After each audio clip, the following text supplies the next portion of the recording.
Like if I've got guys on the ground, I need to know when I need to ask for commander's initials, because if they're asking me to shoot too close to them, I'll have to have the commander's initials for what we call danger close. Worked with the Australian SAS a lot, so it was really interesting to see how a Tier 1 type organization works. So the way it works in flight school is generally you're in competition all through flight school and working to the point where they can let you loose on all the controls at the same time and keep you from killing yourself or themselves by trying whatever. Rockets are a lot of fun. That's my favorite thing. It's kind of like throwing darts. So troops in contact is any time that they've got an active engagement going. So we eventually end up flying Black Hawks if you didn't. Our Black Hawk guys are mad. Is that like got down low in one of these ravines? how low? 100 feet. Oh yeah, no, that's not low. Oh, okay. Okay, that's good. A-10 guys think that's low, so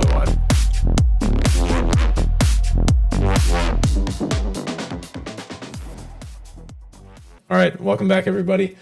Career Insights episode 4. Today we have Adam Young. He was an Apache helicopter pilot in the Army, and he's done some aviation stuff continually after that. So we're going to talk about like how he got into it, what were the requirements, his progression out of like full-time active duty flying to some other types of flying. And but we'll go ahead and get started. Adam, welcome. hey, welcome. We finally get to do this today. Yeah. We've been talking about this for a long time. My fault, not yours. How you doing? Doing good, man. Doing good. It's a little warm outside, but other than that, it's good. Yeah. Are you okay right now? Yeah, good. Yeah. All right.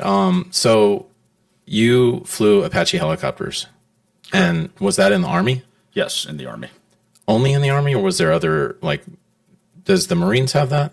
No, in the Marine Corps, I was a ground guy. But the Marine Corps has a Super Cobra and stuff that they're flying for their attack helicopters. So let's go back to like where you grew up. Let's start like, you know what I mean? Give a brief introduction, like who you are, like where you grew up, things like that. Okay. Yeah, I grew up a combination. My dad liked to move around a lot, so ended up all over Missouri, lived in Alaska for a little bit and stuff. Kind of bounced around through all that all the way up into high school, and then went to college at DeVry in Kansas City up on Holmes Road, and then from there bounced around a few jobs, got my master's degree up at the University of Nebraska at Omaha. From there went down and worked at Harley Davidson for a few years. Cool. The entire time I was doing my graduate school stuff, all of that I was in the Marine Corps as a 240 Gulf gunner and truck driver. And then about the same time I finished my master's degree, decided to switch over to the Army, jumped in the Army about the same time I was working at Harley Davidson, because my entire career, I'm still in the National Guard, my entire career was Marine Corps Reserve, and the Missouri Army National Guard, then the Arizona Army National Guard, where I'm at now. Oh, cool. So was your dad in the military? He had like a brief stint, a little bit of time in the Air Force as a chaplain. So then when did you decide you wanted to go into the military? Amazingly enough, I'd kind of always had the idea that I wanted to be a Harrier pilot in the Marine Corps. It was kind of a thought, but the reason I jumped in is my buddy was wanting to go in, so I went, talked to the recruiter with him and stuff, went to MEPS and did all of that. They got me completely signed in, sworn in, and then found out that they already knew that he couldn't get in. So we were supposed to go in on the buddy system, and my buddy didn't make it. My great-grandfather, though, was also a Marine at Belleau Wood in World War I, which is like the quintessential Marine Corps battle during World War I. Part of the 4th Marine Brigade that marched all the way across France and everything else. Really? So had some connections there. I didn't really fully understand it until later on. So, and then my grandfather was a tail gunner on a B-29 in World War II. I bet that would be, I mean, that would just be insane to be in that little pod, you know, like and shooting at planes that are shooting at you. Yeah, he got spalled, and I mean, they had to completely reconstruct his face. He was firing at somebody, and then the next thing you knew, he woke up in the hospital. So, man, the stuff that even today, but warfare, like, you know, decades ago is a lot different than it is now, you know, and it's like, you know, like lining people up and just marching forward, and then it progresses into things like in World War I and World War II, or just bombing campaigns and things like that. It's insane. I would love to talk to somebody that's, you know, from that era about like what they went through. Yeah, it was a meat grinder. They didn't care much about troop welfare Yeah. much less than they do now about troop welfare. But I mean, even back then, that was why we were such a more effective fighting force. Is we actually got supplies as U.S. soldiers and stuff in World War One and Two, because our logistics is that's really where we win our battles. Yeah. Our logistics capability and ability to keep people resupplied. When you went into you started off in the Army or the Marine Corps? In the Marine Corps first. So when you started off in the Marine Corps, were you enlisted? Yes. Yeah. And just kind of let the listeners know, like, what's the difference, enlisted versus warrant officer in the Army and officer? Yeah, so there's people joke about it a little bit. Being a warrant officer is kind of like being an enlisted officer type thing. So there's not as much difference there. We're kind of a blend. But on the enlisted side, if you're looking at just your E ranks, that's your E1 through 9, that's going to be that's really where the majority of the work gets accomplished. That's going to be the majority of all your infantry people. The Marine Corps is 80% enlisted E3 and below, which is pretty abysmal. I didn't know when that. you're starting out and everything else. Wow. So yeah, the Marine Corps especially is very much focused on the meat grinder aspect, as far as putting troops out there, putting them into the battle and in the heat of things and everything else. And then they train you heavily on leadership, so that when you do lose that squad leader, you're ready to step up no matter what rank you are. So from there, from E1 through 3, especially the Marine Corps, when you hit E4, you're a corporal. The Army is a little bit different. You can be either a specialist or a corporal, but corporal is where you start being a non-commissioned officer, and then you're a non-commissioned officer from there up to sergeant major, which is your E9. And then that's, like I said, still the majority of your work is accomplished by the combination of those lower enlisted and then the NCO Corps. So then enlisted, any educational requirements other than taking like an aptitude test? What was it, the ASVAB at that time? Yeah, it's still the ASVAB, I believe, and it's different by service. It's different by the type of job you're doing. For an infantry guy in the Marine Corps, pretty low score. I mean, as long as you get a 30. But then that also changes over time as well. So depending on how much we need people, there will be times when they'll take more GEDs versus high school diplomas and things like that. So recruiting is constantly changing the age. Like if you ask me how old you need to be, I lose track of that, because it changes all the time based on what their needs are. For a while, they wouldn't take anybody with tattoos, and now it's like there's always restrictions that change based on the needs of the Army. I mean, now they're talking. I mean, who knows? We got rid of the draft quite a while ago, but if they need people badly enough, they'll reinstitute that. And can you imagine all the questions we'd have nowadays? Oh no, With equality and everything else, like, well, I mean, there can be a lot of young men that would fight back that they have to be part of the draft, and women wouldn't. So it brings up a lot of new issues we haven't had to deal with yet. So when you took the ASVAB, did you study for it?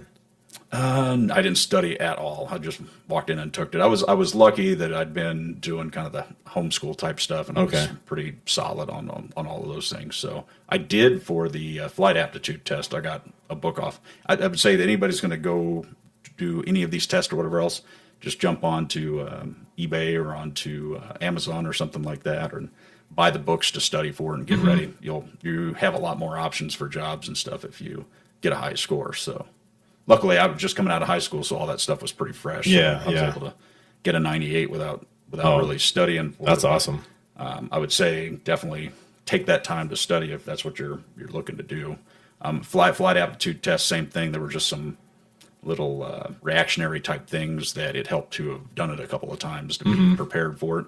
And then, especially if you haven't done a lot of mechanical things or anything, it gives you the opportunity to kind of learn some of those mechanical aspects you need. A lot of the Army helicopter pilots will be pulled from the enlisted mechanics and stuff like that, which is a great way to come up through the system. Me coming from the Marine Corps, I didn't have that, so I needed a little something extra to try to do well on the testing. So how long were you enlisted in the Marines? So I joined June 30th of 1995, then went over to the Army in April of 2003. Okay. And it was a year on a contract there before I went to flight school. I think it was May of 2004 when I became a warrant officer. So what prompted the decision to go from the Marine Corps to the Army? Once again, looking at those ages and stuff, at that point, it looked like I was about ready to age out as far as having the opportunity to go do the flying. So that was my chance to jump back into it and everything. So I looked at my age and everything else, called up the Army recruiter. I talked to the Air Force recruiter and some other people, and decided that my best way to get what I wanted was to jump into the Army, enlisted, so that way I could ensure that I got to fly the Apache. So what did that look like when you left the Marine Corps? You knew you wanted to fly in the Army? That was the... So, believe it or not, I was actually in the Marine Corps and the Army for at the same time for a short period of time, because I was working on my master's. I'd went into the individual readied reserve, and there was some paperwork that we signed off and everything else to transfer me out of the Marine Corps into the Army. But I think it was April of 2003 I swapped into the Army, and about June of that same year I got my 8 years of good service with the Marine Corps or whatever else. So it didn't look like they'd actually. I think they looked at the paperwork and said, his contract's over soon enough. So you go into the Army, and you had a degree at that point? Yeah, by the time I went in the Army, I already had my master's degree. My twins had just been born. I got my master's degree. My twins were just born, Anthony and Audra. While I was living in Omaha, I got laid off as part of the whole .com bubble. We were making electronic wire and cable up there, all the Cat 7 and Cat 8 cable, all that, and that whole market imploded. So I ended up in Kansas City working for Harley Davidson, and just about the same time started doing all that. I'd already been doing the research, but then kind of pulled the trigger at that point. So when you're going into the Army, you're going in there with the intention to fly. Correct. Yeah, matter of fact, I signed what they call a try-one contract. So it gave me a year in the Army to make a decision. If it didn't work out, I could go back to the Marine Corps. Did you know what you wanted to fly at that time? Absolutely. I joined so that I would be in the unit that would allow me to fly Apaches. That was the reason I didn't join the Air Force and everything else. I wanted a guarantee to be in an attack airframe, and nobody could guarantee it. The Air Force wanted to make me a navigator. I'm like, yeah, kind of see the writing on the wall that computers can kind of do that job. And you don't want to ride shotgun? Yeah, exactly. I didn't want to ride in the jump seat all the time. So. Yeah. So requirements for being a aviator in the Army at a minimum 2-year degree because warrant, or no, they have actually high school to flight school folks. So if you can do well, I would say that you want to have some flight aptitude, some studying, stuff like that. They make pilot FAA does a lot of different books, like I think it's called the Rotorcraft Handbook, all that. So I would grab some of those, study them up. A lot of guys go get their private pilot's license and stuff. You can generally, I think it's like 70 hours of dual instruction, and you can have that. That actually doesn't change that much, but I just forget because my requirements are different since I already have the commercial rotorcraft. But things like that, I mean, there's guys straight out of high school, guys and girls coming straight out of high school, jumping in and going straight in, and they'll have to go to regular boot camp. So they actually become enlisted first, and then they'll jump over and go to warrant officer candidate school, and then go straight to flight school. That's pretty insane. So anybody in high school, they literally could, do some research and do the high school to flight school program for the Army. You're going to have to be a good candidate. I mean, you need to be able to show that you've had good grades. You need to be able to get a great ASVAB score, and then you're going to have to get a good flight aptitude test. I mean, it's a special program, and you're going to have to do a lot to prove to them, hey, I'm worth it. I don't remember who I was talking to. I was talking to somebody that was saying that those slots for that were pretty limited. So it's kind of the same thing as with all the rest. It all depends on the needs of the Army. So they may have a year where they're not going to give any of those out because they've got enough people, or if they can't fill their quotas. I would say that these days it might be a little bit better because so many people are going to the airlines. The Army's having to up their requirements. I think after flight school, when I went through, it was like a 6-year ADSO, active duty service obligation. Now it's like a 10-year ADSO. Oh wow! So you've got to be sure that's what you want to do. Otherwise, you're chaining yourself to Uncle Sugar for a while. So, high school to flight school is a possibility in high school. What would be the next alternative? Generally, like I said, the way most people will do it is most warrant officers don't have any kind of college education starting out. Now, as we go, pretty much everybody gets a degree at some point. Majority, I would say the easiest, best way that's going to prepare you more and actually make you a better aviator overall is to become a mechanic, sign up, enlist as an aviation mechanic, go through all the schools, do several years doing that kind of work and everything else. You're going to have a basic understanding of the airframe, a lot better than you'll get as an aviator. Because you're actually the one taking the thing apart and actually, like I said, backbone of the the military is that enlisted structure that does all the real work on the helicopter. Like an Apache, I want to say it takes like 3 to 6 hours worth of maintenance for every flight hour you do. Wow. I forget the time between overhauls on these, but I mean, you're having to tear the thing down every 1,500 to 2,000 hours. Yeah. And go through everything. Then we have daily inspections, 25-hour, 50-hour, 100-hour inspections. There's a lot of work that goes into maintaining those. And then, of course, anything goes wrong, we write it up in the logbook, and they have to go back and fix those things. So you're gonna learn about all the systems and how they work. And that's really the big thing about a complex system like we see on the screen there is, I mean, you have to be able to deal with all your avionics, all your hydraulics, all your electrical. I mean, there's a lot of pedostatic systems. There's a lot of different systems that all operate together to make you an effective combat multiplier. So then what was the process like? Like, how did you actually get selected to fly the Apache? Like, how did you know that's what you were going to do? So I actually joined the unit as a, I'm trying to remember, it was a flight, I'm trying to remember the 15 Papa or something like that, but it was the flight group and everything else. I joined that brigade so that it'd be attached to them and everything else. And then actually applied for that battalion to be able to sign up and everything. And then when you go through the boards and everything, at that time, I don't know exactly how they're doing it now, but for me to apply to be a warrant officer, I actually had to go to a board, and they had to accept me. So I had to get a senior warrant officer recommendation, a senior I think it was an 05 recommendation, to get all these recommendations together and build this entire packet. And then they bring you in, stand you in front of a panel of like 5, 6 senior officials, both enlisted and officer and warrant officer, and they basically hit you with a bunch of questions and things like that.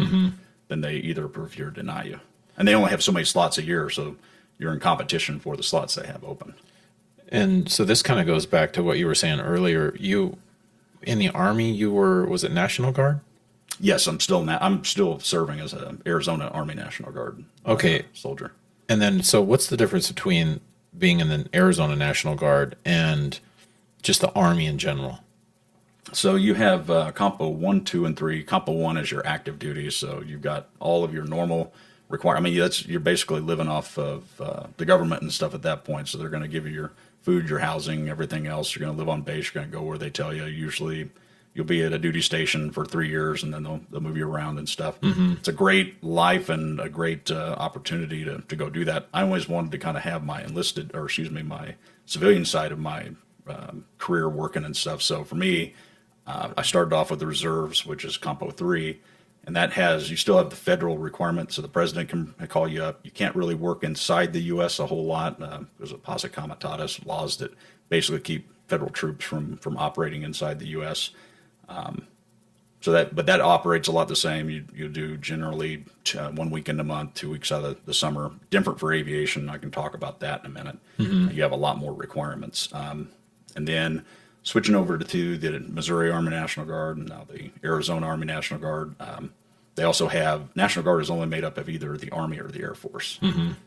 Like in Arizona here, our adjutant general switches between the Army and the Air Force, and we all kind of fall under the governor as well. So we have a state requirement. When I was in Missouri, they had the Hurricane Katrina and Rita occurred down in Louisiana, and the governor mobilized us and sent us to Louisiana to help with disaster relief. So you have more options for how you can be put to service in the National Guard. So it's more of as in the name, National Guard, you're there for the service of the nation, for the state, for the governor, but you also have the federal requirements, like when I was called up to go to Afghanistan and then to Saudi Arabia. So both of those were the president calling on you, your federal aspect of your duty. So. And with aviation, so I don't think I fully understood this even when I joined. You can't fly an aircraft as sophisticated as the Apache or anything that the Air Force is doing or anything, and only go in 1 week in a month, 2 weeks out of the summer. So you have all of the same flying requirements as an active duty person. Okay. So in the Apache, I had to do 70 hours in the aircraft semi-annual, and then 15 hours of simulator every semi-annual as well. So it was intense. I was flying 2 or 3 times a week. So then, and doing my normal job. So when you're in the Arizona National Guard, that allows you to kind of stay, like you have a home base, and that's where you're going to be the whole time. Yeah, unless you much. get like deployed or something like that. Yeah. Versus in the Army, like you were saying earlier, every 3 to 4 years you get like a new duty station, so you're constantly moving all the time. Yeah. So it's very different in that sense. So, and is that part of the reason why this kind of goes back to what you were saying? Like you applied to that like unit. I don't remember what the word was, but it was an Apache. Is unit the right word? Yeah, so I joined I'm trying to remember the name of the Aviation Brigade there in Missouri. Joined that Aviation Brigade that battalion was under. So because I was part of that, then it was easy to get into the first of the 135th, or easier because they're connected. So now I know the people that are involved in the hiring process and everything else, and they get a chance to see my work ethic up front, up close and personal, and have a little bit more of a decision when I go into that board. Okay, we already kind of know Specialist Young. We know whether or not he's a known quantity at this point. We're not taking as much of a gamble because we're like, okay, we see this guy's working hard. At the time, working at Harley Davidson, so they knew I had a civilian career that I was working hard on as well. So I think some of that if you're not doing active guard. So there is another option. You can go active guard, AGR, or what we call another version of that is technician. There's a lot of different pathways within the National Guard. So you can be a full-time soldier with AGR in Arizona, and that's your full-time thing, and you can get moved around inside the state, but not outside of the state. And then technician, same thing, except just a different pay structure and the way you're technically still a citizen soldier at that point, not active duty. So different retirement plans and everything else too. It gets pretty convoluted. Yeah, there's so many different avenues. Like, and I'll hear a little bit here, a little bit there, but I guess the main point for somebody looking to, like if they want to fly the Apache, it's like, okay, well, if you can get on to like a National Guard battalion that flies Apaches, you're more likely to fly the Apache versus if you're just going into the Army trying to get an aviation position that you can jump in and then so the way it works in flight school is generally you're in competition all through flight school, and that you'll walk into a room towards the end of flight school and they'll have the numbers of aircraft written up on the board that they're going to fill for that class. So if you've got a class of 100, there may not be an Apache in that class at all. So they may say, well, sorry, you don't get that option. Yeah. And then the highest ranked person in the class gets to pick first, and then it just keeps going down all the way through the class, and eventually you end up flying Blackhawks if you didn't perform. My Blackhawk guys are gonna be mad. Is that like I don't know how to phrase this right, but is that one of the last picks or something, or it depends on the class. Sometimes it's Apache. It all depends on what people want. The weird thing is no matter what people want when they first join up, they tend to take the personality of the community they end up in. So Chinook guys, they're always kind of the laid back, kind of cool guys. Yeah. Apache guys are a little more what some people would call alpha, or kind of more aggressive. You have to be able to survive in that. And then the Blackhawks, they have a totally different, they're pretty, I would say they're also aggressive, but in a different way, more towards each other than. Yeah. So it's just funny to see how the different communities operate and how you can almost tell what airframe somebody flies just by the kind of their personality. So then I know that Army has some fixed wing like King Air, but is it primarily rotary? Yeah, it's almost all rotary. So we have a few C-12s, and I think we're going to be. Well, I believe that Arizona shares a C-12 with somebody, so we don't even have our own at this point. Okay. And then C-26s are slated to be received at some point. So I'm not as up on all the fixed wing stuff. I've tried to jump over to that side a couple of times, and then at this point, my civilian career I work for Raytheon, so my civilian career is way too busy for me to go do any more aviation schools at this point. So, do you remember when you were in flight school, like where there was like here's all the aircraft that we need filled, top guy, you get to pick this? Were there King Airs in there or fixed wing in there, and did they get scooped up quick or no? Oh yeah. The fixed wing stuff would get scooped up pretty quick, but especially now with the airlines and everything else, people are going to pick those up pretty quick. That's what I was wondering. It's a great opportunity for them to get all their requirements and get set up to then go do that. We were talking a little bit about Apaches and stuff and National Guard battalions, though. Now there's only North Carolina, South Carolina, Mississippi has one company out of the Texas battalion, and then there's one other battalion. I forget where that one's at. I think it's. Oh man, I think it's in Utah. So I think there's only 4 battalions. There used to be 8. Army restructuring initiative is why we actually lost our Apaches in Arizona. Really? So they all went to active duty when not the Lakota, when the OH-58 Delta, when they ended the service of that aircraft, then they put a bunch of Apaches in to kind of pick up the scout mission. And so those all came out of the National Guard. So, so yeah, at this point, they are talking about 2027, 2028, Arizona picking up another battalion, but we're just going to have to wait and see if that materializes.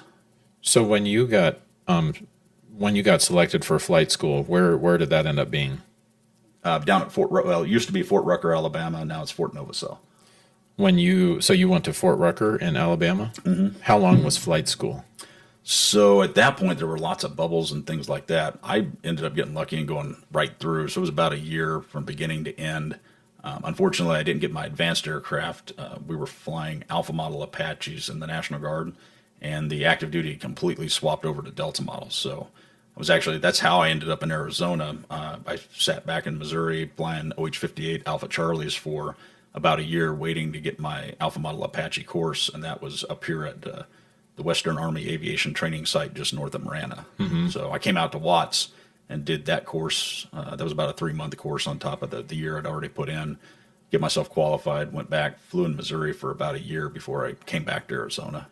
So what's like the first, like, how does this flight school start? Obviously there's going to be a lot of book knowledge you have to know, mm-hmm. but is it like, does it start off in like a trainer helicopter or something like that? You know what I mean? Yeah. So it used to be, there were certain courses and stuff that you had to do at the end. They moved some of those up because people tend to get hurt during some of the physical aspects of a couple of the training courses, some of the tactical stuff that they have you do. So they put that up front, weed out anybody that's going to get hurt from that. Then you'll pretty much start off, I believe it was like aeromedical, and then some of your mechanical classes and things like that. So they'll start getting you just kind of a basic aviation knowledge. You'll do that ground school stuff for, it's a pretty short period of time before they get you out in the aircraft. Really? And they'll, at the time, we started off in the OH-58 Alpha Charlie or the TH-67, mm-hmm. which is basically a little Jet Ranger. Now they're flying actually in Lakota's full twin engine Eurocopter Lakotas, so a little bit different than what we did back then. But they'll start off, they'll give you the cyclic first, and then they'll take that away, and then they'll give you the collective.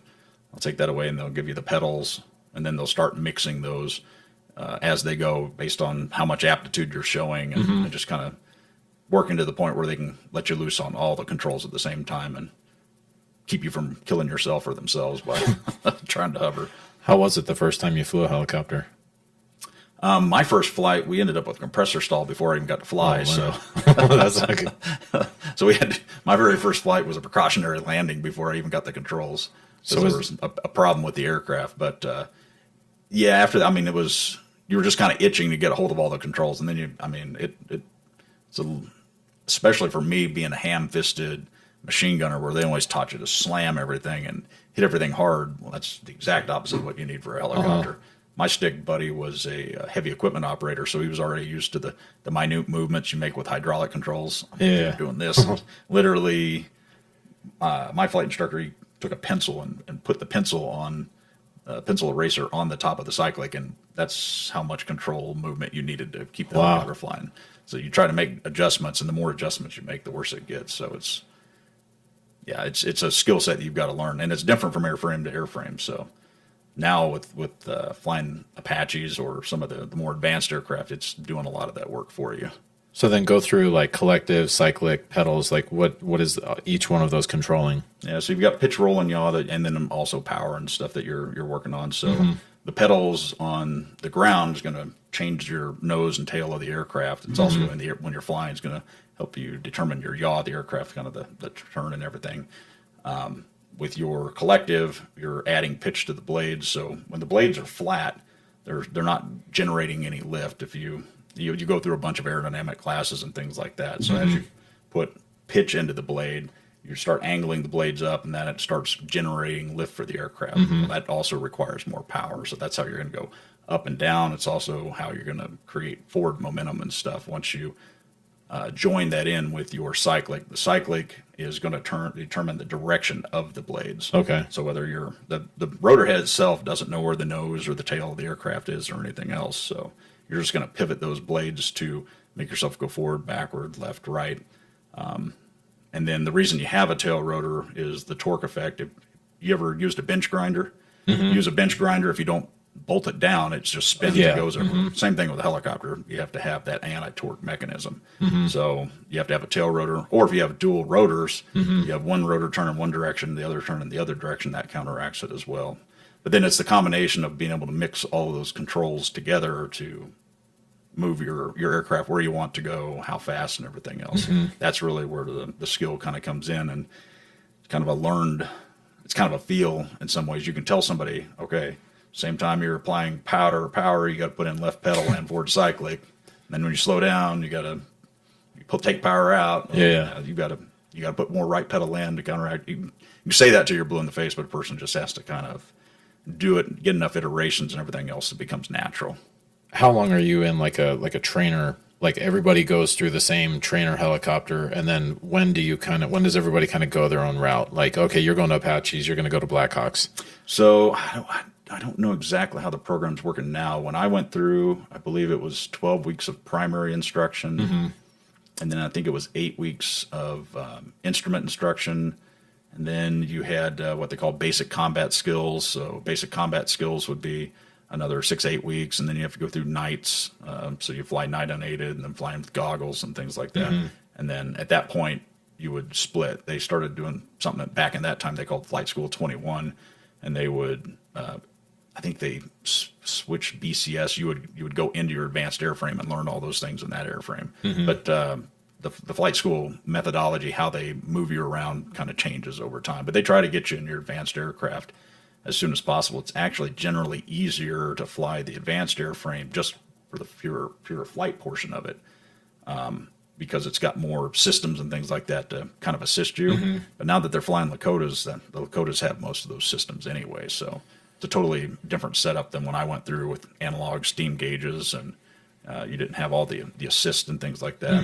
The LVDTs and stuff doing a lot of work for you and stuff. So yeah, it kind of changes over time. And then, I mean, now we're starting to see a lot of work going on where AI is flying helicopters and things like that. So who knows, in 10, 15, I think it's going to be a little bit longer than that. I think people are always going to want to have the confidence of seeing a pilot up there. So it'd be interesting to see what the next few years hold.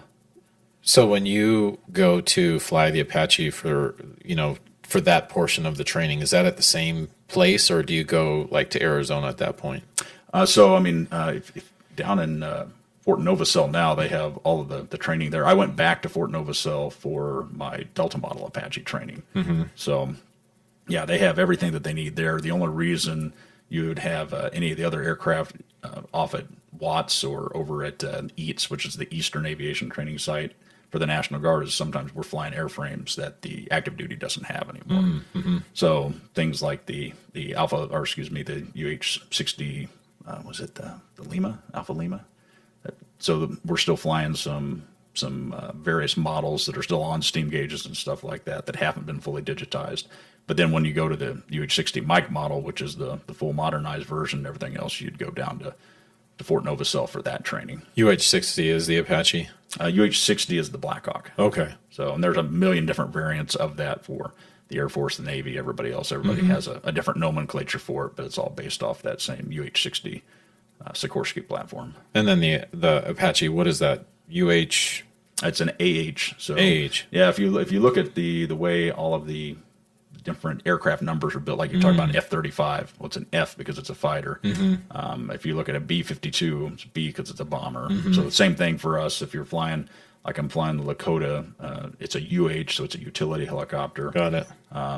And for attack, it's attack helicopter, or CH-47, which is the big Chinook double rotored thing. Yeah. It's a CH for cargo. So when it's up that way. What was like when you transitioned from to the Apache, like in training, in flight school, like what was that like? Because that's what you wanted. Yeah. So, well, like I said, I'd sat back at home station flying the little aircraft for they were just trying to just keep us a little bit current. So, I mean, you're brand new, you need to be flying something. So I got a couple of flights, but it wasn't much.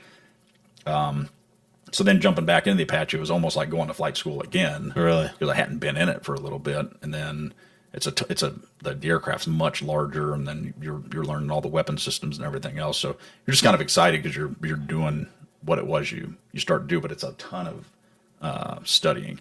I think people don't realize the amount of studying you have to do in these types of airframes and things like that, because it's studying to make sure you know all your emergency procedures, all your limits. You have to be able to. The Army is real big on having you regurgitate underlying steps. So if this happens, I'm going to do X, Y, Z, but I have to repeat it verbatim, step by step by step. So a lot of stress with trying to memorize all of that kind of stuff. And then all of the systems, like I said, you've got all of your armament systems, all your hydraulic systems. If I lose this hydraulic system, what do I still have? If I lose both of them, what do I do? What's the emergency procedure? If I see this indication on this gauge, what does it really mean? So, because I mean, it could mean that there's nothing wrong with that system. Maybe there's something wrong with the gauge. So there's a lot of troubleshooting involved. What did the typical day look like in flight school? Like, get up at this time, eat breakfast, study books. You know what I mean? Like, what was like a typical day? Like, what did that look like? You fly, 2 hours each day. Yeah, most of that's pretty easy. It depends on if you're flying mornings or nights. So you'll do your academics on the opposite side. So it's usually anywhere 4, 5, 6 hours of academics, depending on what you're going through at that time. So half your day will be academics, and the other half will be the flight line portion. In the Apache, you don't ride with your stick buddy, obviously, because there's only 2 seats. But most of the airframes, if you're going out and you're doing most of the syllabuses are set up for about an hour and a half, depending on what phase you're in. You'll be in an hour and a half in the seat. But if you're flying in a cargo helicopter, utility helicopter, you're going to be sitting in the back while your buddy's flying, and then you just jump out and swap.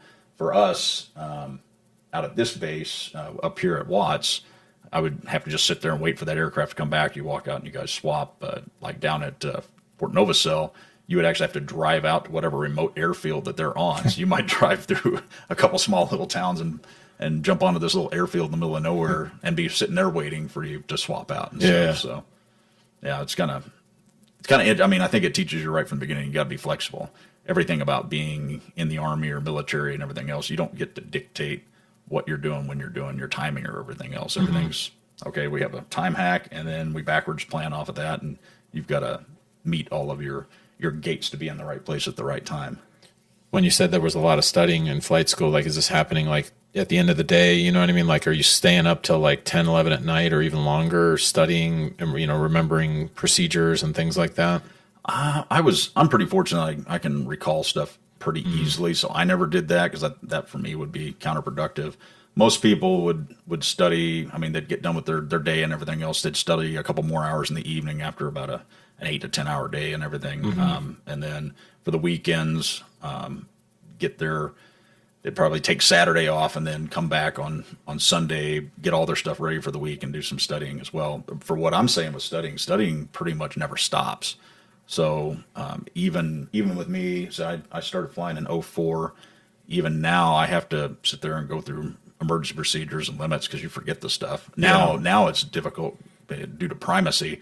I learned all that stuff early on. Well, now I flew the OH-58 and the TH-67, and then the Alpha model Apache, then the Delta model Apache, and then the UH-72 Alpha, now the UH-72. So you hit all these different airframes with all these numbers. You can, if you don't sit there and look at them pretty frequently, it's real easy to mix up numbers and stuff like that. So you've got to continue to study that.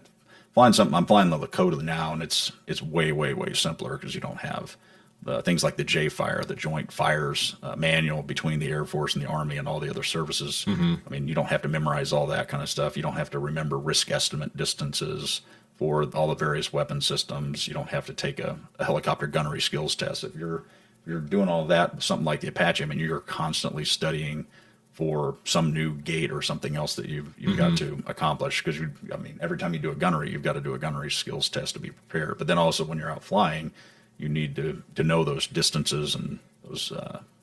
Like if I've got guys on the ground, I need to know when I need to ask for commander's initials, because if they're asking me to shoot too close to them, I'll have to have the commander's initials for what we call danger close. If I'm going to shoot too close to them with a particular weapon system. And it's different for every weapon system, and even within each weapon system. So different Hellfire missiles have different range distances and stuff like that you'd have to consider, or different rockets especially. Yeah. So in flight school, you get to like shoot the gun and fire rockets and all that stuff like that. What was that like first time you did that? So 30 millimeter is great, especially if you're in the front seat, because you can feel the entire chassis kind of shake and everything. And if you're trying to hover, especially in the Alpha model, if you're trying to hover, it would mess up your hover holds and stuff because it moves the aircraft. And if you're shooting off the left side, it's going to push it right. And you're learning a bunch of things like that. Also, you're learning things like running fire. If I'm using the TADS, the target acquisition and display sight, you're able to use the weapons processors from the aircraft, so I can laze, and I mean it's pretty much I can point and shoot and do all of that. So that's pretty easy. But now I switch over and I'm shooting with the IHADS, which is the integrated helmet and display sight. You're using basically your head to steer the gun. If I'm shooting to the right, or if I'm shooting to the left, I have to do different things based on that. I also have to have a distance already calculated in, so you have to use more Kentucky windage when you're just using your helmet. If I'm shooting to the right, I've got to consider the forward motion of the aircraft and gyroscopic precession, pushing the bullet to the right. Between those two, they'll kind of level each other out, so then I just have to kind of make the range correct if I'm aiming to the right. If I'm looking to the left, I really have to kind of lead the target a little bit because I've got forward motion of the aircraft and gyroscopic precession acting in the same direction. Interesting. And so if I just look at the target, I'm going to hit to the right of the target. If I'm looking off my left side of the aircraft, my port side of the aircraft, aiming directly at it, I'll miss to the right. So I have to aim a little bit to the left with my head. Same thing with rockets. Rockets are a lot of fun. That's my favorite thing. It's kind of like throwing darts. So the aircraft has some calculations and stuff it does for you. But at the end of the day, it's shooting rockets is more of an art form. My last pair of rockets, I've got a video where I put one through the old cut V's. Remember, like the old Blazers? I put one through the window, through the windshield, and one through the side door of the truck. But it's, I mean, you'll see people shooting that same thing and they can't hit within 1,000 meters of it. I mean, it's throwing and shooting rockets all over the place. You've got angular rate error and things like that. So the person, if you move your aircraft or you sling their nose a little bit or whatever else, it's going to sling the rockets off. Yeah, man, I can only imagine. Yeah, I mean, a lot of things depends on the wind that you've got outside, and there's just a million different factors you have to consider. It's really about controlling the aircraft. Like I said, it's kind of like throwing darts. And then hellfires are very anticlimactic because it makes a big boom, but generally you're shooting far enough distance away that the hellfires, it's like, and it's gone, and then you're having to watch the video to actually see something. Well, I mean, especially since you're putting a laser spot on it or whatever else, you're having to watch the video. So you can kind of look out both places, but you're not shooting close enough to actually see the boom or whatever else. I mean, you can see it out there, but it's not that impressive. So the Apache's got two seats in it, back seat, front seat. What's the difference? Yeah, so you can fly from either one, you can gun from either one. They've got different capabilities. The front seat is set up for gunning a lot better because you actually have access to the laser. So the laser is going to make like your 30 millimeter shots and everything else much more accurate. Also gives you the ability to shoot SAL missiles, so semi-active laser missiles, so beam riders. You can't do that from the backseat. Backseat you can if you're carrying RF missiles and you're in a Delta model or higher. You can shoot RF missiles from the backseat, but we don't generally do it that way. You have better visibility in the backseat. You're set up. You're right on the kind of on the center of gravity. You're right underneath the rotor head and everything. So everything's set up a little better for flying from the back seat, except for your sensors. So you get into something what we call parallax. Because if I look off the left side of the aircraft and I'm using night vision, my left eye is unaided. So my left eye is sitting where I'm at. My right eye is on a sensor 3 feet below me and 10 feet in front of me. Interesting. So you've got to get used to, like if I'm hovering sideways down a lane on a runway or something, my butt is sitting right over top of the dotted line in the middle, but my right eye is looking down the sidelines. So it's little things like that, getting used to and kind of preparing for it and already knowing ahead of time, this is what I'm going to see, so that you don't kind of get startled by it or anything like that, and know how to control it. And not drift, because at that point, if I'm expecting to look and see one thing and I see something else, I'm going to try to make adjustments for it. I don't want to move the aircraft into an unsafe position. So in an Apache, the front seater and the back seater, are they both pilots? They're both pilots, yeah. Okay. Yeah, in the old Cobra days, the front seater was just a gunner, and they were not a pilot. That's what I thought, so I didn't know that. Yeah. With the newer generation with Apaches and everything else, you both have to be pilots, and you have to get time flying from both seats, and you have to do all the maneuvers from both seats. All the emergency procedure maneuvers we would do, auto rotations and everything else, you have to do those from each seat. And generally, and it's weird because the U.S. and the U.K. and everybody that has Apaches, they all do their training slightly different. Really? So the guys that I worked with in the UK, they would put the inexperienced person in the back, and the very experienced person would be in the front. And in the Army, we do it the exact opposite. You spend your career in the front seat until enough people have left, and you now have the seniority to go to the back seat. So you they kind of say it's because you've proven yourself in the front, now you can go to the back, but it's really just like everything else. It's like, when do they need you? The guys before me, they had like 1,200 hours before they got put up for pilot and command. Wow. And I know guys now 400 hours, and it's not like the quality of the candidates have changed anything. I was about 800, and the reason I talked to them earlier, and they're like, "Yeah, you just got to wait your turn. We don't need anybody right now."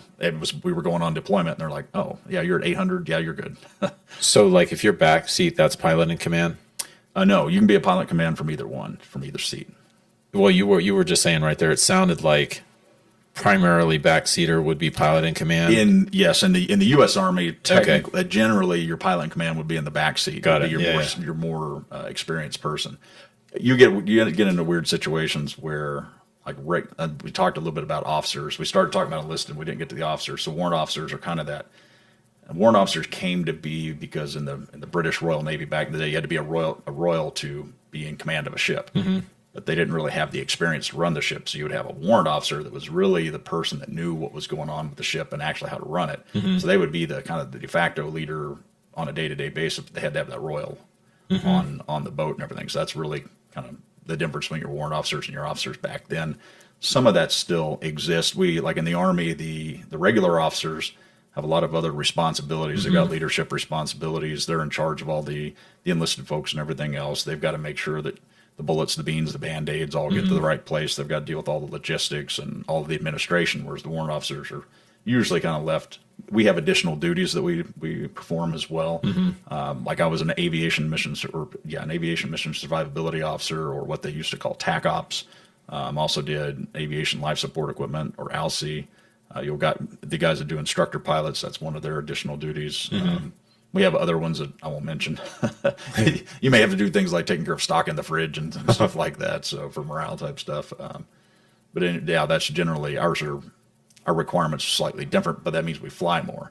So even in the aircraft, generally, there's a lot of great officers that are pilots. So this is by no means, it's kind of just a rule of thumb. Generally, your warrant officers are going to be more experienced, have more time in the airframe, have more recencies.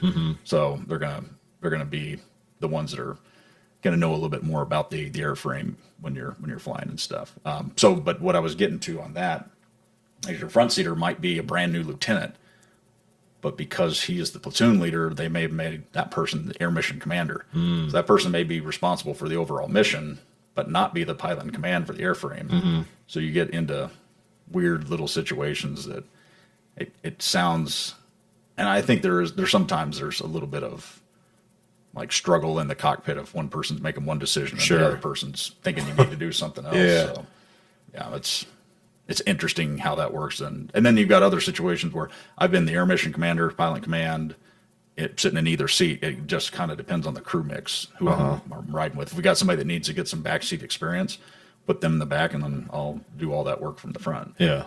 And you just have to adjust mission by mission. It was kind of always my understanding that, like, warrant officers, they were looked at more of like a specialist. Like, that's what you did. Like, you're a technical expert. If you flew Apaches, that's what you did. You didn't have all the administrative stuff that went along with, like, being a second lieutenant or whatever. You know what I mean? Like, where you're like, hey, you've got soldiers that you're in charge of and all this other stuff. It's like you fly Apaches. You know that's your job. Is that right? Not necessarily, because once you reach CW2, you're a commissioned officer and stuff. I've held an 05 billet when I was in Saudi Arabia as a commander, and I'm a commander of the warrant officer candidate school right now. So I'm doing all those kind of things right now. You also have the difference between your aviation warrants and what we call walking warrants, or all the specialties that are out there and everything. So a lot of those are performing all of those duties. So it really depends. In aviation, that's kind of the general rule of thumb, but especially for all of the other forces, it's not. I mean, you'll have direct reports and everything else. You'll probably be a platoon leader and things like that, and you'll perform a lot of those administrative tasks. So really kind of depends on where you're at. And if they don't have any lieutenants, guess what? You're in charge. Your senior warrant officer is going to be put in charge of be a platoon leader. So. Yeah. And then, like I said, with the additional duties, there's a ton of paperwork that comes with what we call an arms inspection, aviation resource management survey. Every unit, every 3 years, goes through this exhaustive, basically audit that audits everything from your POL to your safety, things like hearing conservation. Are you recording all the correct hearing conservation deals? Are you doing all the correct inspections? Are you performing all the correct training? It's basically a way to re-baseline a unit every 3 years to make sure they're not getting too far away from nominal. So to be an officer, if you want to, you have to have a 4-year degree for that.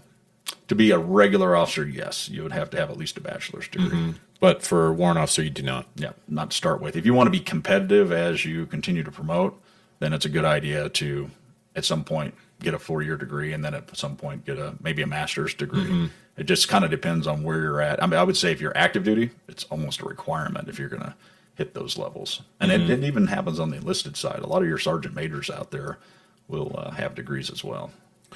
So if you wanted to go to like warrant officer candidate school, do you have to have a 2-year degree for that? No.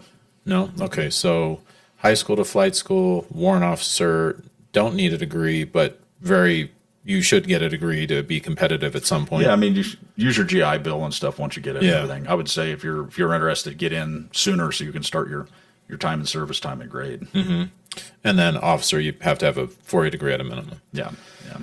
That's like all of your ROTCs are kind of generating people towards that. I mean, I would say even if you're going to be a regular officer, try to get into some kind of cadet type program or something. Start, like I said, get your time in service, time and grade started. That just get you ahead of the game. ROTC, like high school and in college, if you're going to college. Yeah. What other advice would you give somebody like talking to recruiters? Like any, you know what I mean? Like, would you have any advice like talking to specific recruiters, like enlisted recruiter? Are there specific warrant officer recruiters versus officer recruiters? Yeah, there's going to be for the officers, general officers will handle the warrant officers and the regular, and then so it just really depends on how that recruiting office is set up. But they do have different requirements and everything. If somebody is already enlisted and they're interested in become a warrant officer, I mean, they can reach out and contact me. I'm running a warrant officer candidate school now here in Arizona. And then we have the OCS system for people that are already in the National Guard that work right there at the Regional Training Institute with us to get people trained up. There's different ways to become a regular officer as well. It depends, like I said, on the track. A lot of it depends. If you're going to National Guard, you need to talk to a National Guard recruiter. If you're going to go active duty recruiter. And then there's all the different services.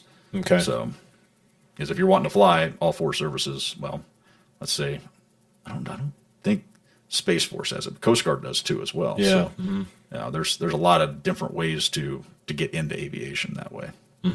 And it's a great career because I think a 4-year, last I heard, a Delta captain with like 10 years is making like $400,000 a year.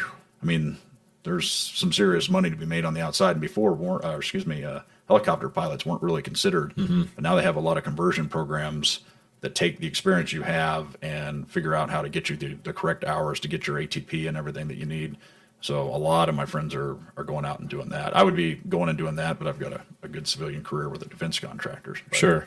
A lot of opportunity to parlay all the experience you get into a good civilian job. Unlike infantry Marine Corps, wasn't really a lot I could use that education or that training towards on the civilian side. With this, it's totally different. So you're currently still with the Arizona National Guard? And so is this for the Apache or a different helicopter now? I'm flying the Eurocopter, and most of my time is spent working the candidate school at this moment. Okay. How long have you been with the National Guard now? Arizona, I'm sorry. I've been in the military for 29 years. I joined the Marine Corps in June of 95. Then I switched over to the Missouri Army National Guard in, I think, April of 03.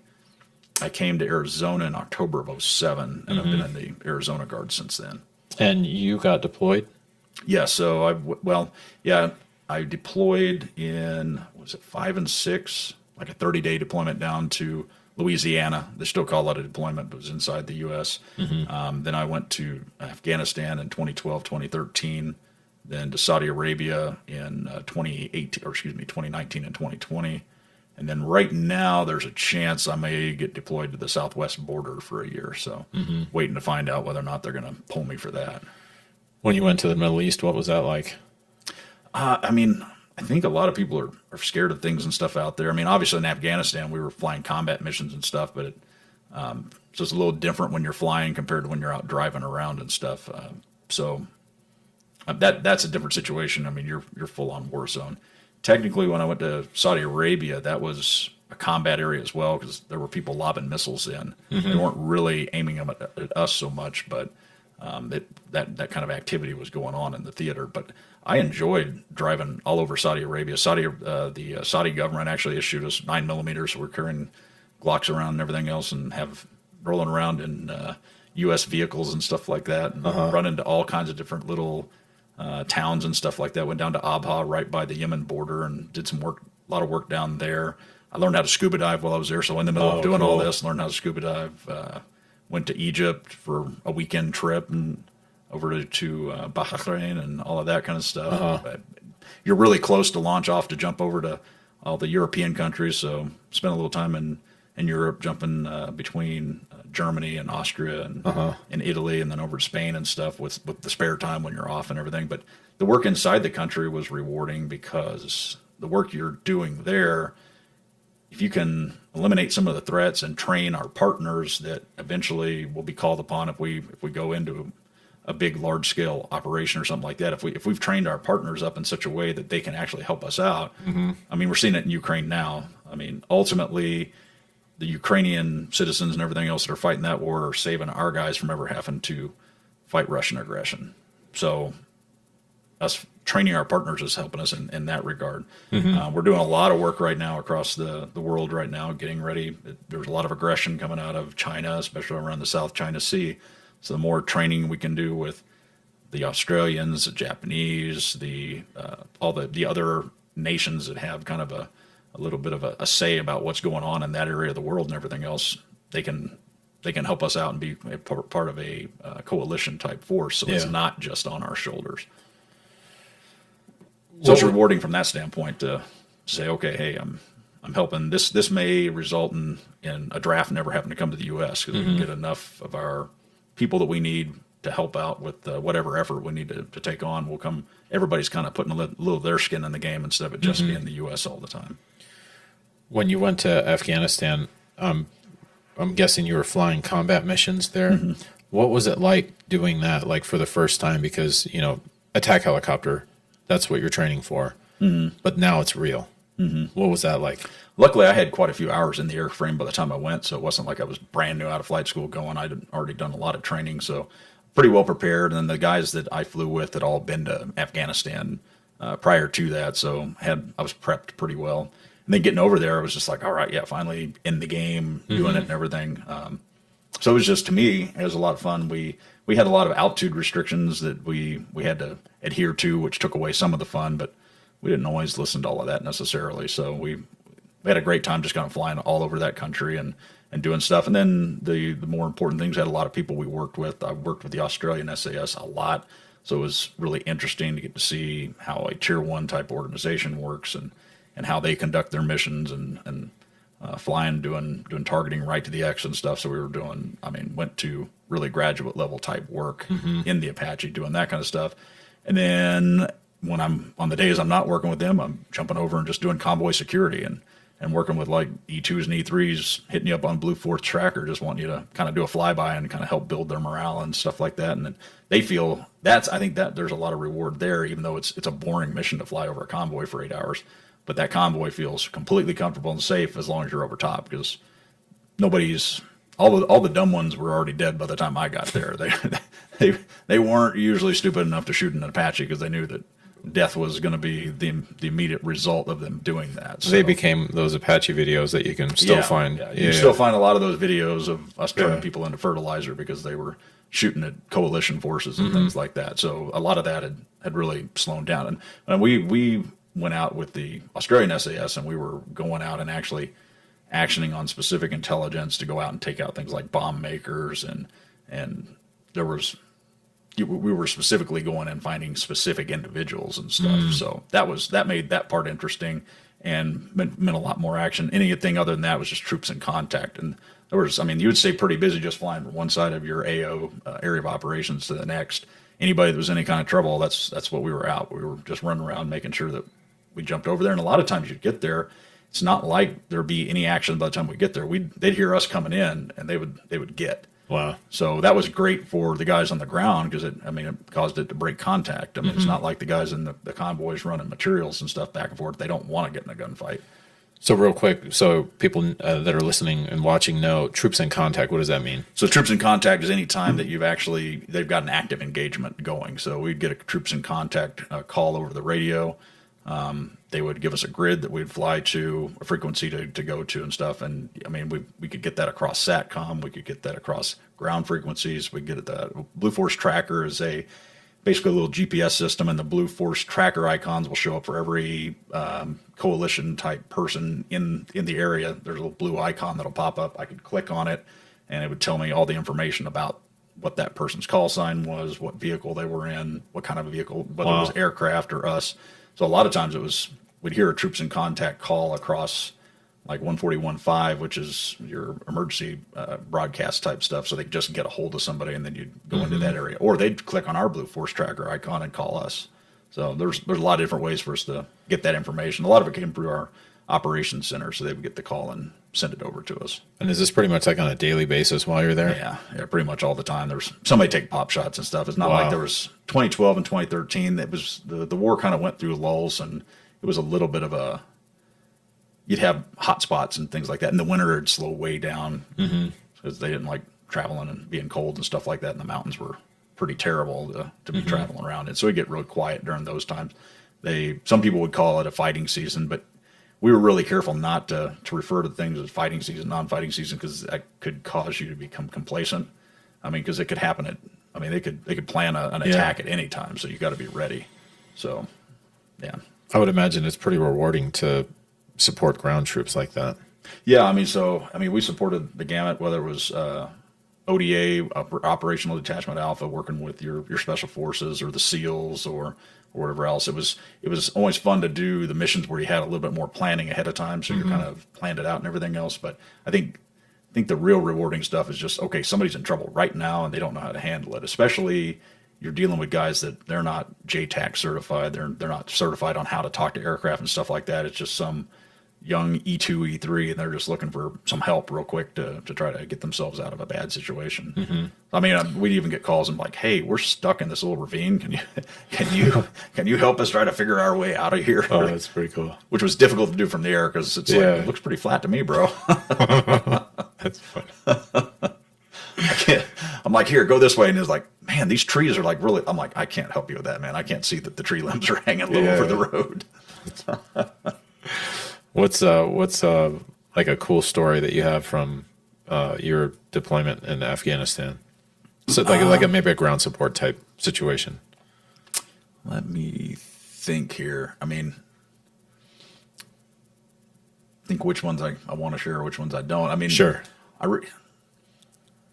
Yeah. And you can be general. Like it doesn't have to be specific. So let me think here for just a second. One for me, one of the ones I'm trying to remember the name of the valley, but we were just we got down low in one of these ravines. How low? 100 feet. Oh yeah, no, that's not low. Oh, okay. Okay, that's good. A10 guys think that's low. So I'm flying out to Barry Goldwater Range over here in Gila Bend. One of the A10 guys challenged us that they thought they could get lower than us. He swings down. And he's like, "Are your tires on the ground?" "Yes, sir." That's funny. Well, we can fly pretty low. No, we weren't dragging our tires in the water, but we were real close to that. So we're just kind of. If you were standing on the ground, you'd have to duck your head. So yeah, we've flown over Kalats and stuff like that, where they had to kind of duck down and stuff. So hearts and minds, you want to try to avoid doing a lot of that stuff to scare people and things like that. But I mean, what was cool is we're in an area of the country where I don't know if this area of the country had even seen any any fighting or anything like that, because kids are out in these like colorful clothes on their roofs and stuff like that. People are waving at us as we go by and stuff. It was just really surreal in this area where you're flying around and it's constant calls for these people fighting, that person fighting, or you're always flying security missions and stuff. And then we're just flying down a river valley. I mean, you could put the YouTube music to it and stuff. It was just interesting to have that juxtaposition of against all the other work we were doing, everything else. So it was just really neat to fly those mountain missions where you're flying around. It doesn't really seem like, it seems like a different country. Almost seemed like we were flying down like Colorado or something like that. Except really, you wouldn't see that many farms and stuff like that. It was really neat to see like all the farms and patchwork little ways that they would work their carezes and things like that to work the water into their little fields and stuff like that. So I thought that was really an interesting time. Then I mean, there were other interesting times, like the first time you get to see an AC-130 in the daytime dropping 155 rounds and stuff like that. I mean, those are pretty interesting moments and stuff. Or watching the first time you see an SAS group burn a pile of 100 motorcycles. Wow. Only Taliban ride motorcycles was their motto. What? Oh man, I had a question. Hold on a second. Oh, I know this is going to be like, I feel like it's a silly question, but I'm assuming you've got shot at while you're flying. Yeah. Okay, and like, what is that like? I mean, for us, I mean, big sky, little bullet. I mean, unless you're actually getting hit, we were usually flying at 1,500 feet, so the chances of any small arms getting to you were pretty non-existent. So, and then there weren't really a lot of man pads in Afghanistan. I think everybody has a different experience.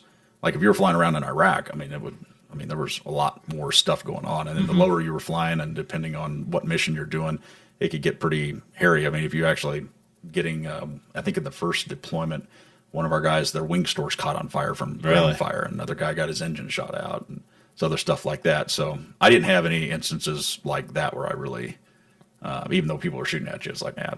Did you ever hear it hit your aircraft, or even the aircraft's so loud? You wouldn't even from know. what I've heard, I didn't get any bullet holes in my aircraft, but from what I've heard, it's like a break in the ICS. So the intercom, you might hear a squelch or something like that in it. But I never had any of that. And even when they were shooting at you, in a lot of ways, you were just kind of like excited. Oh, hey, they're shooting at us, sweet! And because I mean, now you know where the bad guys are at. Yeah. Which that was actually the hardest part. Wasn't knowing where the bad guys were. The worst thing is not knowing where the good guys were. Because I'm not going to release any ordnance off my airframe unless I know where the good guys are. So you have to. That's the first thing you do when you get on any kind of objective is make sure you know where all good guys are, so that there's not any mistakes. Because last thing you want to do is be responsible for hurting one of our own. Type thing. For sure. Moving back to something you mentioned earlier, you were talking about retirement, and this is I kind of want to go back to that. The difference between the retirement system that you're in, is it the same if you were, U.S. Army full active duty? It's changed for everybody. So I'm under an old system called High 3. So basically, your high 3 years of earnings are going to determine what your pension is and everything. Now they don't have a pension. Now it's most of your civilian workers and everything else. Now they have what they call it, the blended retirement system, but it's more like a 401k type setup. Okay. So I'm concerned about that because I know a lot of people would have gotten out of the military at a much earlier age, except, I got my pension going, so I got to make sure I put in the years for that. And then like me, I'm at 29 years now. Well, I would have probably gotten out at 10 or 11 had I not had that pension kind of in the back of my mind or been flying, doing something fun like the Apache or whatever. Yeah. So I think that's going to have a negative effect maybe on the professionalism. I don't know. It remains to be seen who sticks around in those kind of cases. If you got a really cool job, maybe you stick around. But if not, is your talent going to be the ones that stick around, or is it going to be the ones that can't find another job someplace else, so they're going to stick around? I mean, I think you're going to have a mixed bag there, but don't really like the fact they pulled the pension because the new blended retirement is not nearly as good as the pension is. Do you remember when that changed? I mean, they even asked me if I wanted to swap. You're like, no way. No, I mean, that's like a no-brainer. The only people that would swap is somebody that doesn't have their 20 in and they're definitely going to get out. It's like, okay, yeah, I'll do that. That makes sense for me because at least then I take some of my retirement with me. So you sent some pictures. You got some pictures that you wanted to, but we'll get to that here shortly. How long do you plan on staying for? I mean, right now I am giving back a little bit by doing the officer candidate school and stuff. I still enjoy flying, but I'm not doing nearly as much flying right at the moment. I may end up, if I end up on that deployment to the southwest border, I'll be doing quite a bit more doing that. So right now I've been eligible for W-5 for a little bit.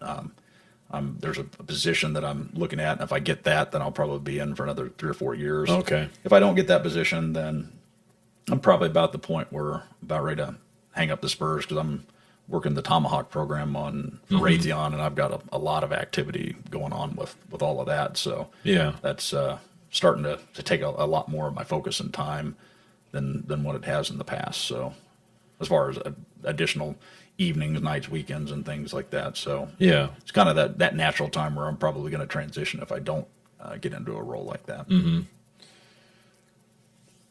we have those pictures pulled up? Yeah. Can we pull those pictures up, please?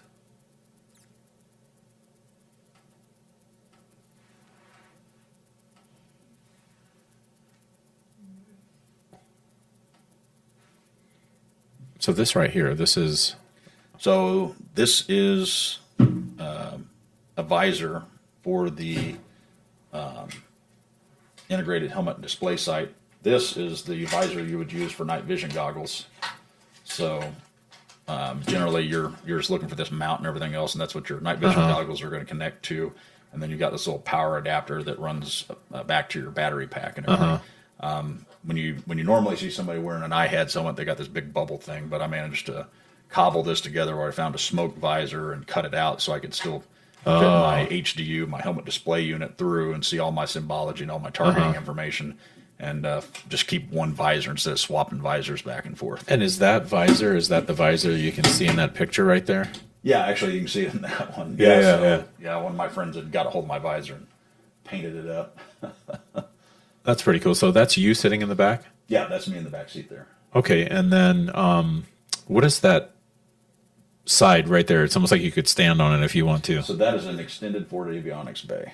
Oh, okay. So if you see an Alpha model Apache, which probably won't ever see any of those anymore unless I think maybe the Israelis still have some, but yeah, it's that'd be a Ford avionics bay. It's a lot more slender on the Alpha models than the digital requirements and everything else that we have on the Delta, and all the additional electronics and stuff require bigger fabs. And then you can see the tube on the very left side with all the holes in it. Is that for rockets? Yeah, that's your rocket. Be able to shoot 19 rockets out of that rocket. And is that the tip of a Hellfire right there? That's a Hellfire. That's a trainer model there, but that's a Hellfire.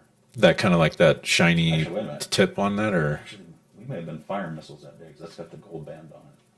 That may be a live one. I can't remember. And then the gun. That's what size is that gun in the front? That's an M230 Bushmaster. So it's firing 30 millimeter. That's towards the front? Yes, that's at the front. So you'll have a turret mount that it sits in, and then and actually part of that 40 avionics bay there on this side of it has all of the chain where you would load the ammunition in and everything else. So that's underneath right there, right?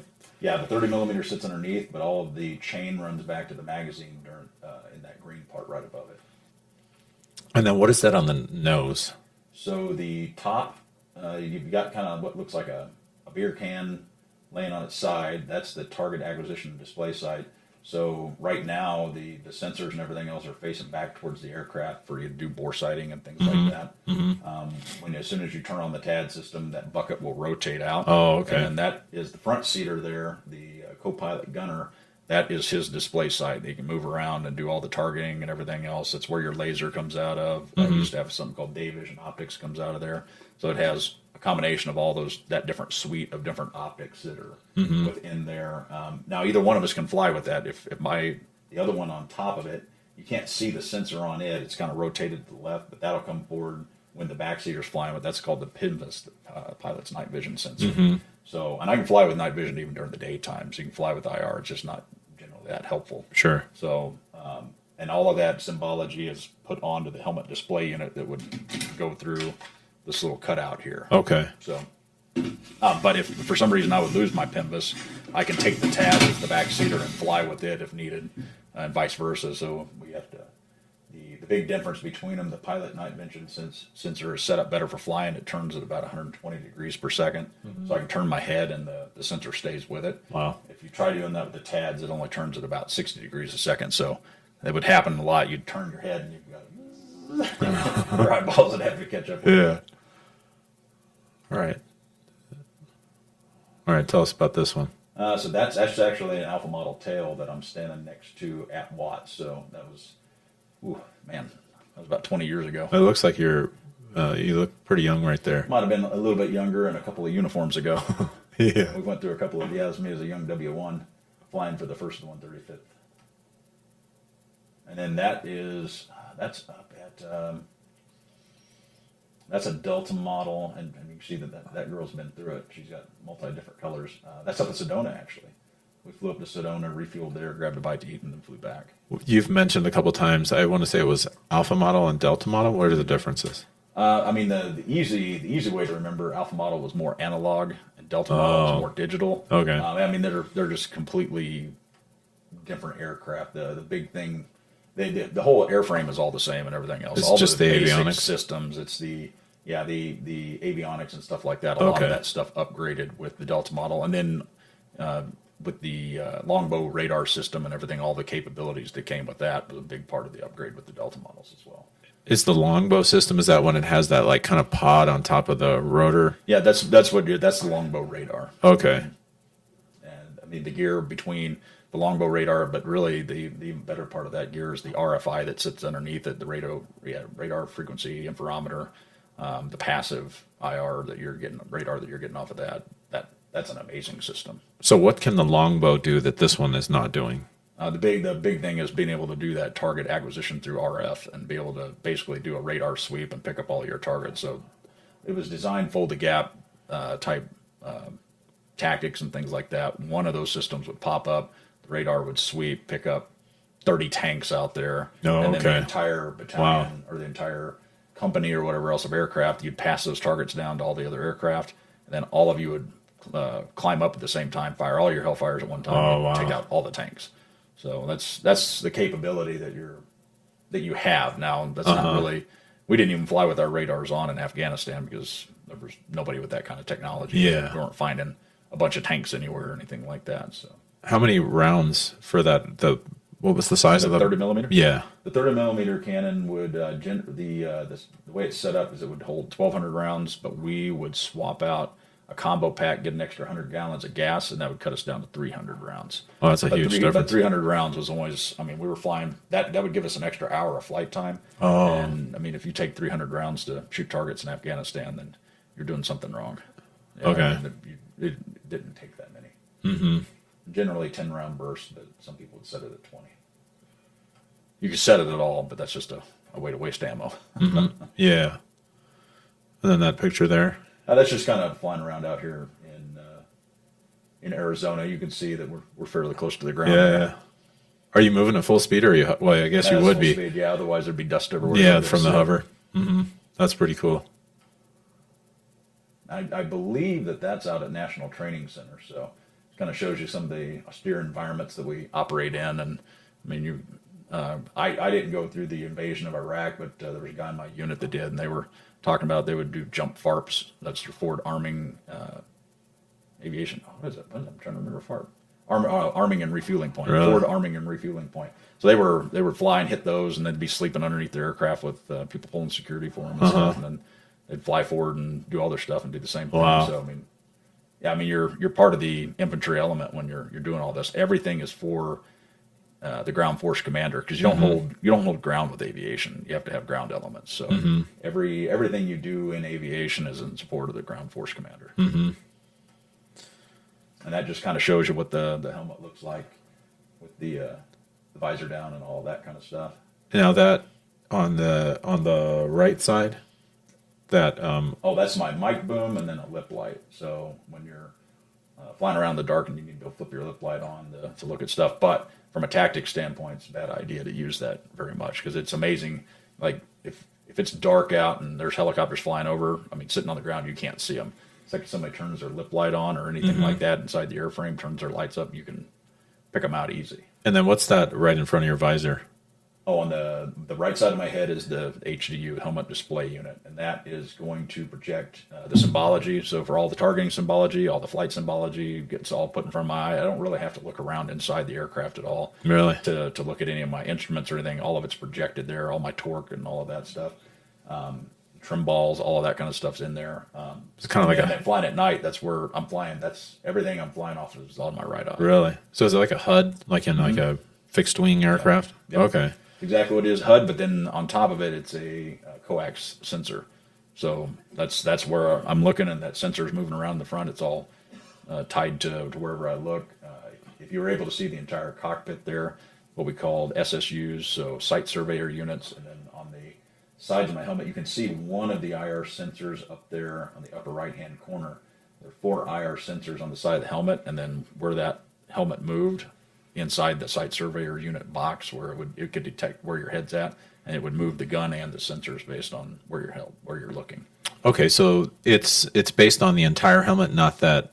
Yeah, so you can't do it off of one sensor, or it wouldn't be able to really tell. I mean, it could see the sensor, but it couldn't tell what angles your head's at. So you have to have at least 4 sensors so that it can detect 3-dimensionally where your head's looking, whether you're turned up or down, and left or right, and all that. And then in that little projection in the I'm going to call it a heads-up display, the HUD for your right eye, is there like a reticle that's like, hey, if I put the reticle, close to this, that's where the gun's going to shoot? Yeah, so depending on what mode I'm in and everything else, that's going to give you all of your sensing stuff. So if I'm firing rockets, it's going to give me a rocket steering cursor, and I'm going to be able to steer towards that to make sure I've lined the aircraft up correctly to hit the target. That's really cool. And it's going to give you the same thing if I WAS gun. So you got a weapons action switch. So you WAS gun, WAS rocket. Even when, I'm trying to remember if it shows up there. When we do missiles, we get certain symbology as well, but I can't remember. I don't think it displayed up there. I could switch to TADS and see it all at that point. But been a while since I've flown this thing. It's 2018 was my last flight. Yeah. That's actually out at the Berry Gold Water. That's a cool picture. Coming in for a landing. Yeah, that's really cool. Doing some gunnery. And then, flying with the Saudis and stuff. I didn't actually fly in KSA, but I was working on getting us an AWR so that we could, and got everything set up so that we were able to fly with them. But yeah, that was actually the Saudis paid me to come back into the U.S. when I was on that case. What they call that, a security assistance mission. Basically, some State Department work and everything else. That was actually, it's National Guard, but you're on active duty, basically working over with them.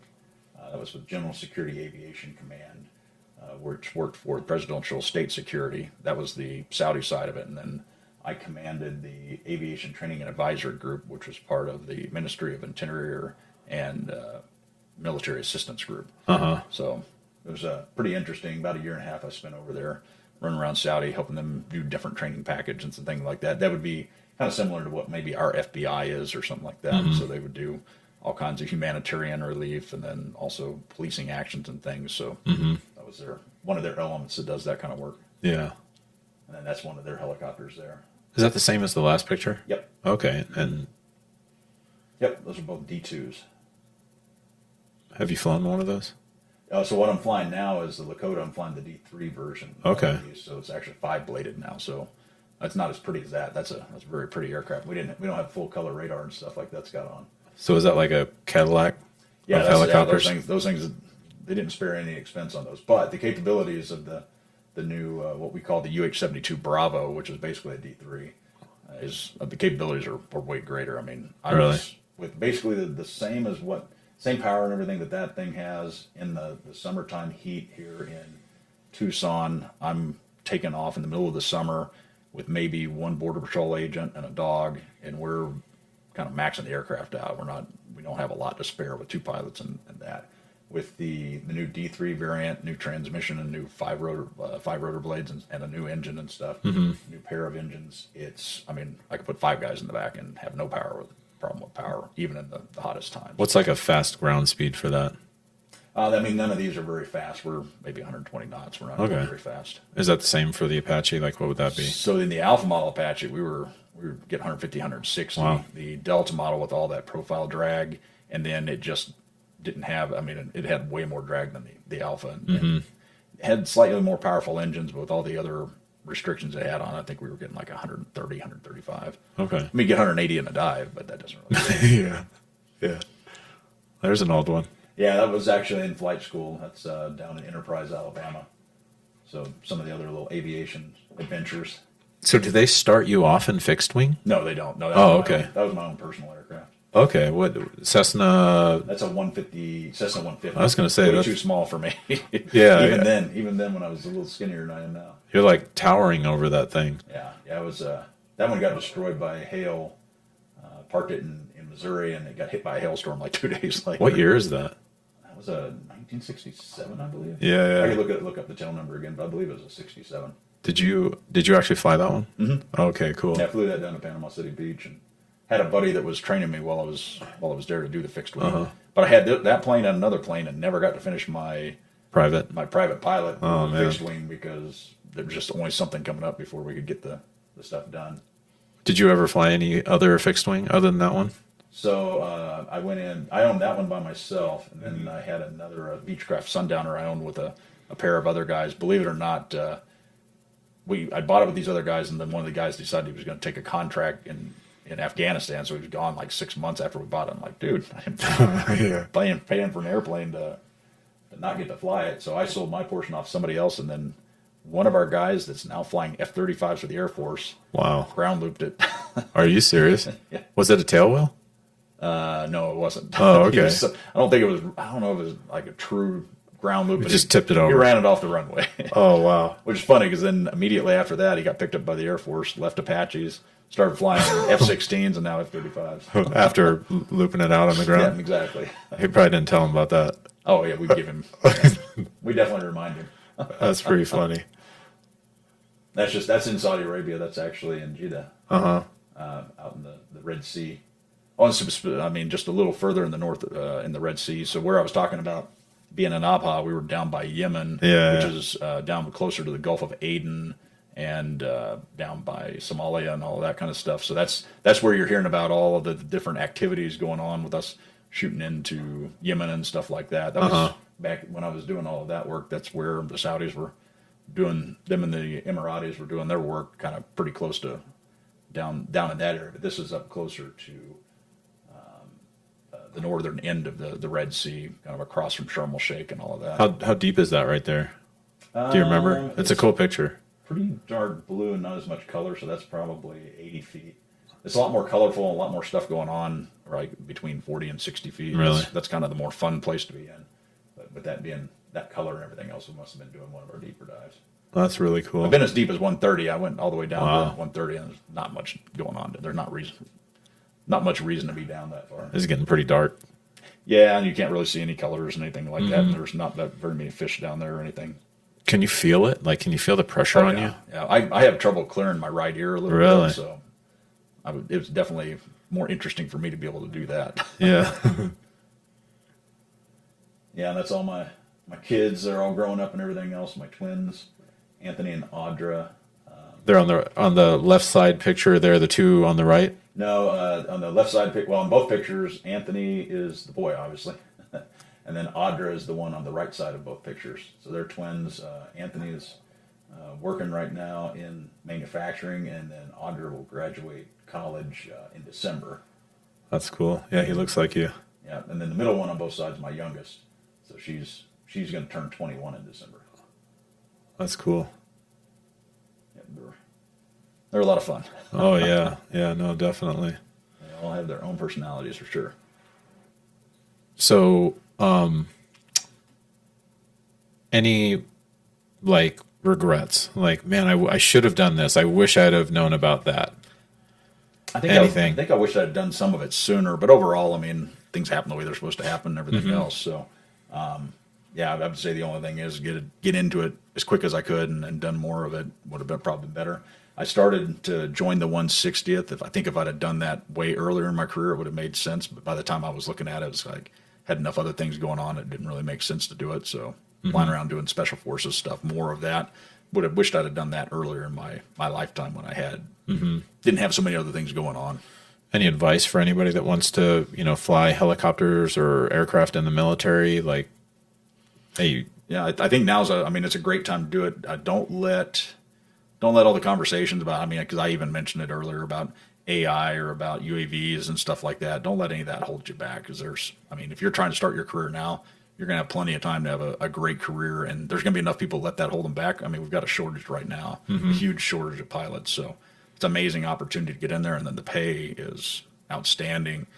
Not so much in the military. The military pay is it's not terrible though. I mean, and it gives you a lot of options and things like that. I mean, it's fueled a lot of opportunities for me with my civilian career that I'm doing now. I just think overall especially if you're trying to find yourself or something like that, it's going to give you a way to kind of center yourself and give you purpose and things like that. I don't think any of us that are in the military really struggle with that sense of purpose the way you hear a lot of other people. So. And earlier I heard you say that you were open to somebody reaching out to you if they're interested in talking about maybe going into, was it a warrant officer flight?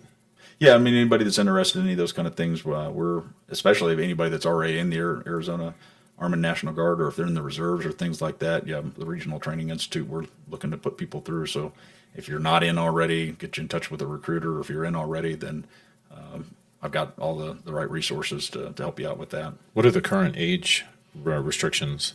Oh man, I don't know for the candidate school. I'm not dealing with those, because you have to already be enlisted and everything else for us to get you through. And so I don't know what the current ones are, and they change all the time. So it would age out with the video and stuff. So I would say just reach out and check it out. Don't count yourself out, because even if you're too old for one particular program, there's always another one somewhere that you can find. Yeah.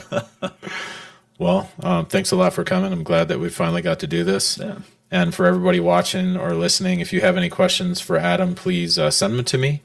I will forward them to him. I will also put Adam's email in the description below. And if you feel comfortable reaching out to him, go for it. He would love to hear from you. And thanks for watching. All right.